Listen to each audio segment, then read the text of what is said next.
What's up, everybody? This is Jake from the Tree of Woe Show. Justin is watching Game 7 of the MLB Playoffs World Series, and it's on right here for me, but he didn't.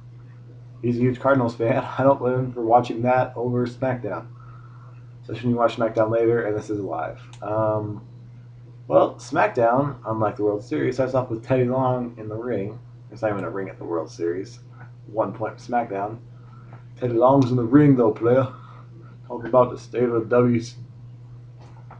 WWE Heavyweight Championship, World Heavyweight Championship, which looks like a WCW belt. So that's why it came back to me, and I can't have this game on while I'm reviewing this. Sorry. Anyway, Christian interrupts to get some heel heat. Successful again. No one interrupts the World Series. 2 points WWE. And then says it should be his turn to fight Mark Henry. And CM Punk interrupts him and talks. He's like, yeah. CM Punk was gold, sarcastically doing the one more match chant with Christian. And then they go back and forth. And then CM Punk talks about how Christian always keeps bitching and bitching and bitching, which is true. Very true. And then they create a match for tonight to settle this.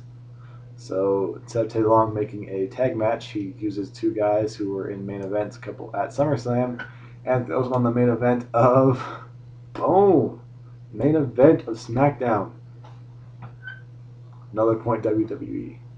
And then the next match of the night was Awesome Truth versus Air Boom, in which Awesome Truth won clean with their new finisher called the Little Jimmy Finale, which is a mix between R-Truth's finisher and the Miz's finisher.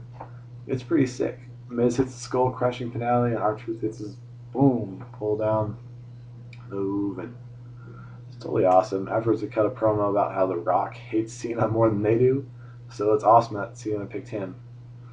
And that was the extent of that.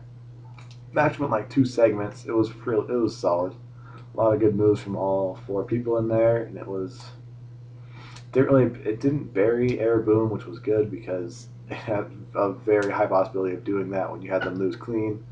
But at the same time, they double team Kofi, so Air Boom looks viable still. And besides, they're gonna be thrown on some random 5-on-5 match at Survivor Series, so they're not defending the tag belts till TLC anyway. And then it cuts backstage to Daniel Bryan and other WWE superstars talking about the Hart Michaels DVD. And Daniel Bryan was bragging about how he was part of the Texas Wrestling Academy and wrestling for. He spent 2 years training under Shawn Michaels, and then Tyson Kidd walks out, the last remaining member of the last member of the Hart Dungeon. Classic. They should really run this feud for a while. There was good stuff backstage, and then they go back and forth, and Santino says, "Fight like men later tonight." And they did, but it wasn't for a little while.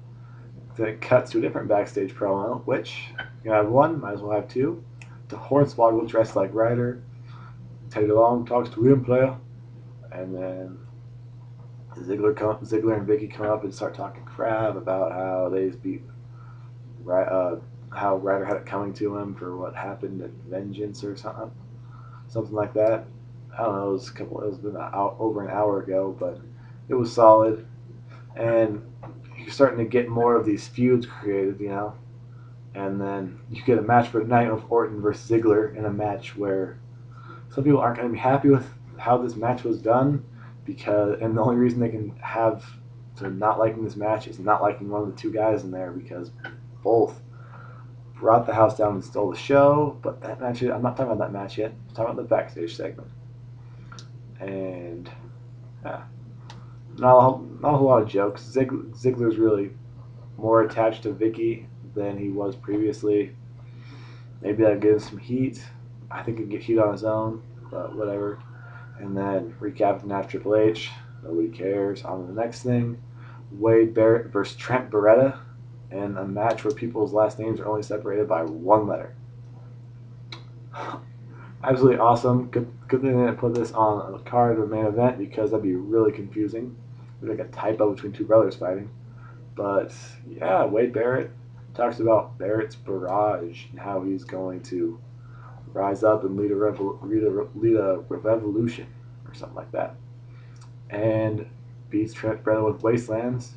Trent Brennan looked good. Wade Barrett looked awesome out there. Another solid match.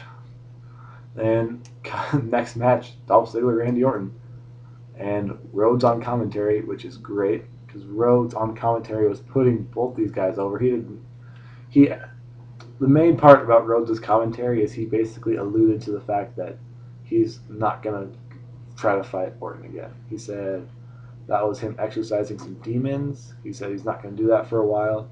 He said he's got to work his way back up to there or something like that, along those lines. And it's probably going to happen later, which is good because if you have some build up and it's on a major pay-per-view, it'll be awesome. And then Ziggler vs. Orton itself was a terrific match with both guys actually selling. Much crap as the internet gives Randy Orton, he was selling for Ziggler really well. Ziggler always sells for everybody. And Ziggler hit a super kick and overextended on the roll-up or else he would have won. Great way to keep him strong. And then failed on the zigzag, RKO, 1, 2, 3. That was what it was. And it was solid. Didn't bury Ziggler either, which is another thing. They didn't bury their two, the U.S. champ and the tag champ, which is what they could have very easily done. Not like a lot of people watch SmackDown anyway, I guess, according to their ratings. More people should, though. More people should watch SmackDown. Yep. But Ziggler's super kick is awesome. He is doing super kicks about as well as Michaels was. Michaels had more of a build up to it, and it was more awesome. This is more of a heel type super kick. But, yeah.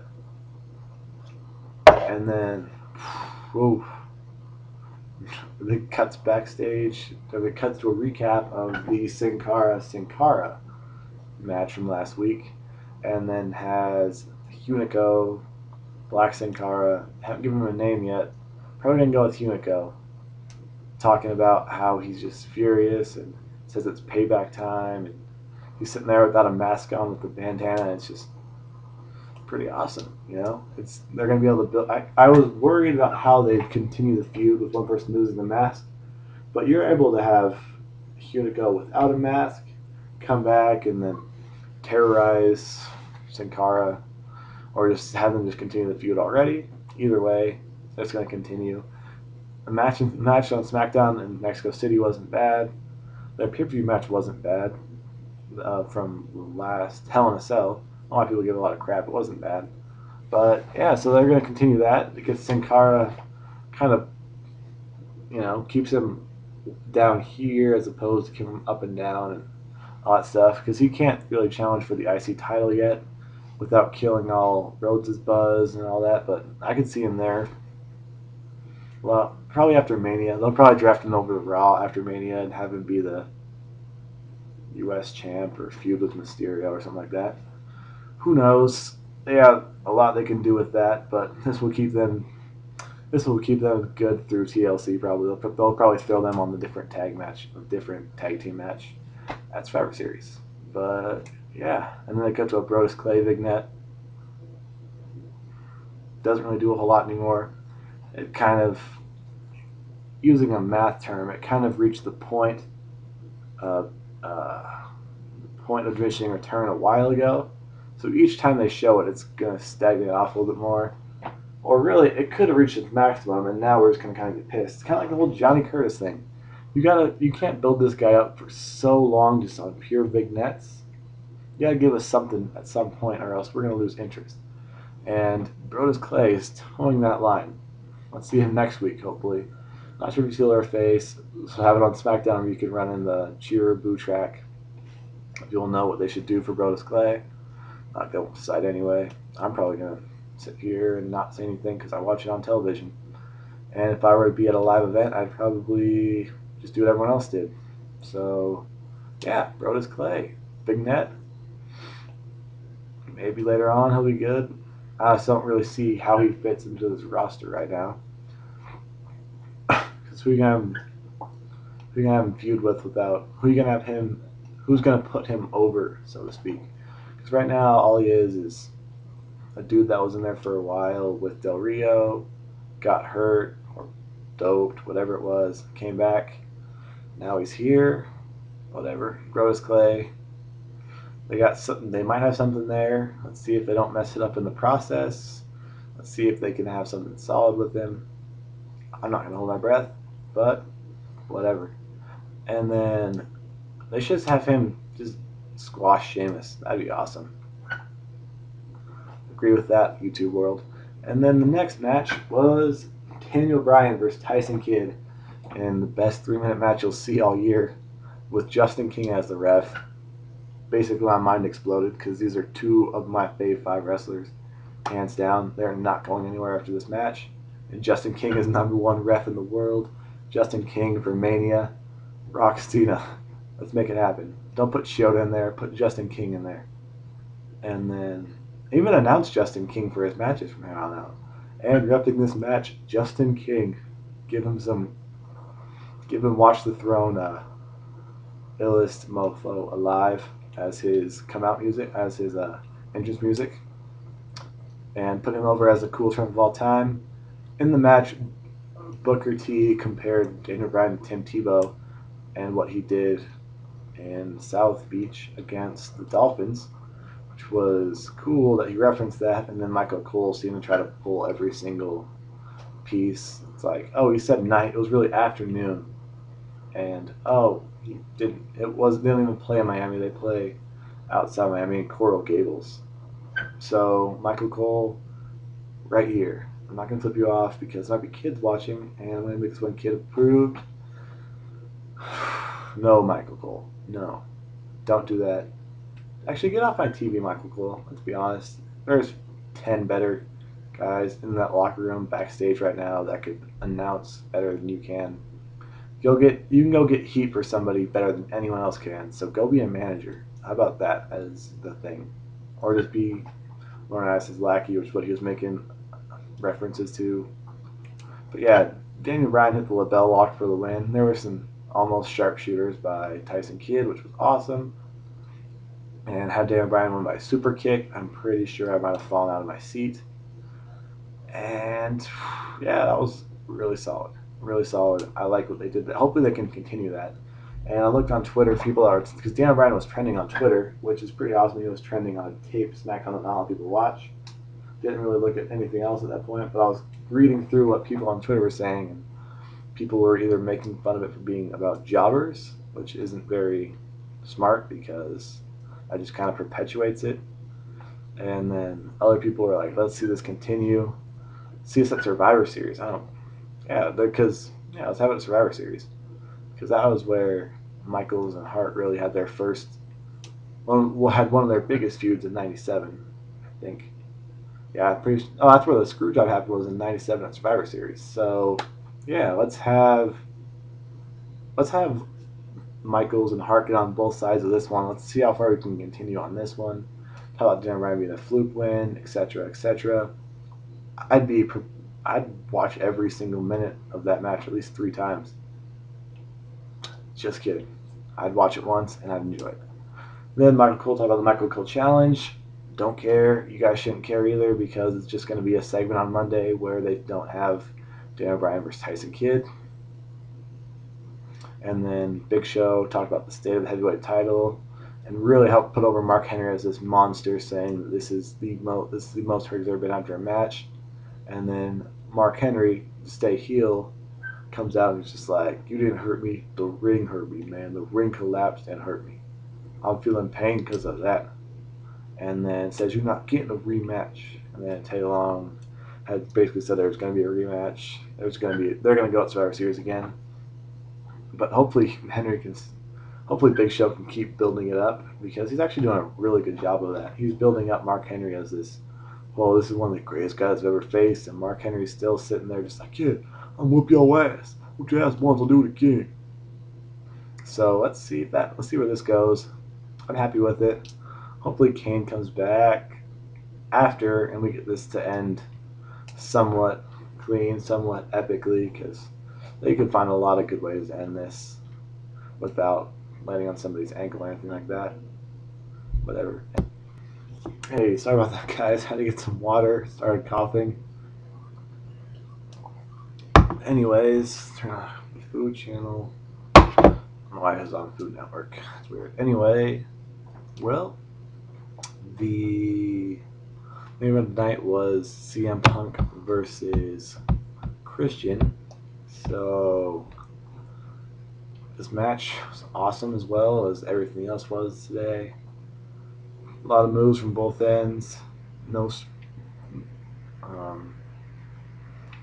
basically Del Rio walks out and Christian almost wins there, and then stands at ringside, and then Sheamus runs out when Del Rio tries to interfere or some bull or some BS like that, and then GTS happens. 1, 2, 3. Good match, went back and forth a lot. CM Punk looks awesome. Man, sorry everybody. I don't know what's going on, but yeah, CM Punk looked great, and then Christian looked great as well. Those guys are both a lot better in feuds with people who are their own size. Which, actually, CM Punk's going with anybody. Christian's better with Punk than with Sheamus, and I believe that's Sheamus' fault. Not a big Sheamus fan, and what would the video from me be without me attacking Sheamus, taking shots? Anyways, that concludes the show. Subscribe, because Justin will be back. He's a lot more entertaining than me sitting here in my room talking about it. Hit the like button. It's over here. And then comment down there. Definitely should comment and let me know how I did, how you like the show. Actually, I don't want to know how I did. Let's be honest. I want to know what you guys' thoughts were. A lot of you guys will sit there and watch our video, and especially on the Q&A, you'll sit there, you'll watch it, you'll like it, and you'll say good video, but you don't interact. It's the way, like, we enjoy your interaction, but we want interaction with, like, you guys sending us your thoughts as well, especially on the Q&A. We need more Q's, or else we'll have no A's. If that makes sense. And signing off from the Tree of Woe show. I have a cold. Justin's watching baseball. Instead of watching this 20-minute video, I actually already watched it, so yeah. And I suggest rewatching some of the Smackdown matches, or watching them if you haven't seen them and you're watching this to know what happened. Overall, I give the show A-. I didn't like the end because it got pretty Russo-esque with all these random run-ins and run-outs and all this craziness. At least it ended, yeah. But everywhere before that was awesome. They got a lot of people involved, which is great, and they can continue to do that. Next week will probably not be as good of in-ring action because they'll probably do more talking between people who wrestled today and whatever. Yeah, like, comment, subscribe. Later, dudes.